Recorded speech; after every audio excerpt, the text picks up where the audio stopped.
संध्या live, आवाज महाराष्ट्राचा। नमस्कार, मी गौरी, आपण पाहत आहात संध्या लाईव्ह। यवत येथील वॉर्ड क्रमांक 2 मधील नागरिकांचं आरोग्य कचरा डेपोमुळे धोक्यात आलंय।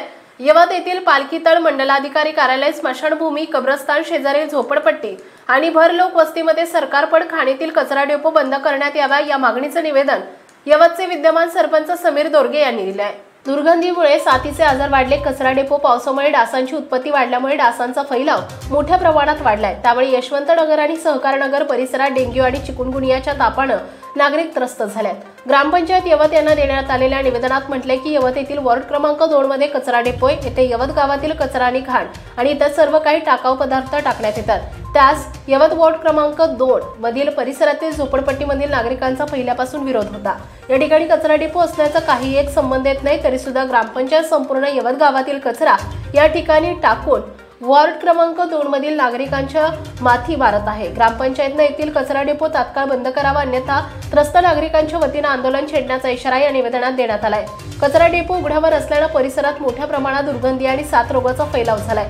मृत कुत्र्यांमुळे या कचरा डेपोतून मोठ्या प्रमाणात दुर्गंधी या परिसरात पसरली असून डासांचा फैलाव झाल्याने साथीच्या रोगांना डोके वर काढले। त्यामुळे नागरिक त्रस्त झालेत। कचरा डेपो लगत असलेली मोकाट जनावरे, यामुळे येथून जाणाऱ्या शाळकरी मुलांना तसेच परिसरातील नागरिकांना तारेवरची कसरत करावी लागते। यावेळी सुजाण नागरिकांनी सुविधांबाबत निवेदन देताना वॉर्ड क्रमांक 2 मधील 40 पेक्षा जास्त नागरिकांनी निवेदनावर स्वाक्षरी करून समस्यांकडे लक्ष वेधण्यात आले। यावेळी डॉक्टर संतोष बडेकर, दत्ता डाडर, अरविंद दोरगे, राजू कोळपे, शिवाजी दोरगे, निलेश मोहिते, बाळू घाडगे, बापू जगताप, प्रथमेश वेताळ यांसह अनेक ग्रामस्थ उपस्थित होते।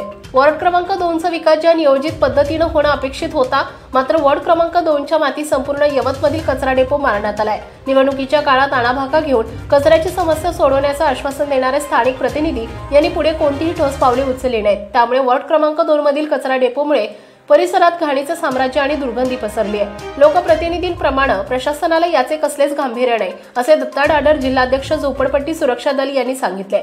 कचऱ्यावर प्रक्रिया ही खर्चिक बाब असल्याने अनेकदा ग्रामपंचायत त्यात कमी पडत आहे। या प्रकल्पासाठी कमीत कमी 50 लाख रुपयांची आवश्यकता आहे। या प्रकल्पासाठी 21 लाख रुपये ग्रामपंचायतकडे उपलब्ध आहेत। लवकरच दौंड तालुक्याचे आमदार राहुल कुली यांच्या माध्यमातून बाकीची रक्कम उपलब्ध करून लवकरात लवकर कचऱ्याचा प्रश्न मार्गी लावू, असे सरपंच समीर दोरगे यांनी सांगितले। संध्या लाईव्हसाठी प्रतिनिधी संदीप भालेराव, यवत। ताज्या आणि महत्त्वपूर्ण बातम्या पाहण्यासाठी आजच आमच्या संध्या लाईव्ह न्यूज चॅनलला YouTube वर सबस्क्राइब करा आणि बेल आयकॉन प्रेस करा।